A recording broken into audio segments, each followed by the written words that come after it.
One day ago, I did a video on Bernie Sanders and titled it Bernie is Nuts. So far, there have been over 70 views of this video, and many of those who viewed the video were or seemed to be supporters of the policies of Bernie Sanders. This is from the U.S. Government Accountability Office. I'm not defending President Trump or any other conservative on this. They seem to be guilty as well. But I want us to look at this and then look at the policies of Bernie Sanders. This says the nation's fiscal health action is needed to address the federal government's fiscal future. This report provides an update on the nation's fiscal health as of the end of financial year 2018 and describes its likely fiscal future if policies don't change. Among its findings, the federal government's current fiscal path is unsustainable. The federal deficit increased to $779 billion and will reach $1 trillion in the next few years for the first time since 2012. Publicly held debt was 78% of GDP at the end of the financial year 2018 and will surpass its historical high of 106% within 13 to 20 years, sooner than projected last year. Other agencies joined the GAO in saying that the longer action is delayed, the greater and more drastic the changes will have to be. The 2018 financial report, the Congressional Budget Office, and GAO all project that federal debt held by the public will continue to grow unsustainably into the future. That's from the U.S. Government Accountability Office. Now we'll go to the policies of Bernie Sanders. This is from BernieSanders.com and the web page of issues. And on this, you can read it as well as I. I'm running for president so that when we are in the White House, the movement we build together can achieve economic, racial, social, and environmental justice for all. That's what the issues are.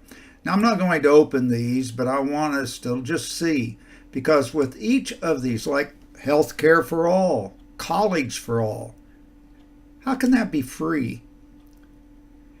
Already we're in financial problems, and he's going to have health care for all and college for all. He's going to fight for working families. Jobs for all. Jobs for all. Expand Social Security. You keep hearing how it's going to be broke in a few years, and he's going to expand it. Already there's people who get it that were never intended in the beginning to get it, but anyway, he's going to expand it. Combat climate change and pass a Green New Deal.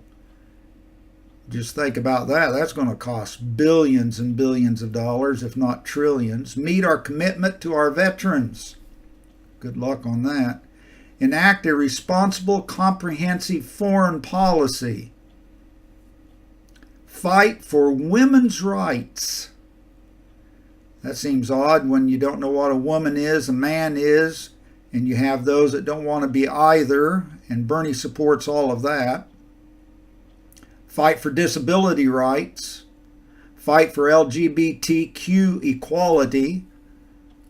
These are people that don't know what they are. Empower the people of Puerto Rico. Demand that the wealthy, large corporations, and Wall Street pay their fair share in taxes. Gun safety, that means take away your guns. Criminal justice reform. Racial justice. What do you think that means? Immigration reform. Good luck on that. The country will be full of illegals. Empower tribal nations. That'll be good. Real Wall Street reform. That's a Hillary slogan. Invest in rural America. because if he gets in, most of it will be rural. Fight for fair trade and workers. Reinvest in public education and teachers. And part of the problem that we have today is public education and teachers union. And get money out of politics and restore democracy. How about living up to the fact that the United States is a republic with a constitution? Fair banking for all. Who doesn't want fair banking? And again, revitalizing rural America. If he gets most of this passed, most of us will be living in rural America because there won't be enough money to be able to spend going anywhere else. Anyway, those are the issues of Bernie Sanders for 2020. I don't think the country is sustainable if Bernie gets in. Thank you for listening.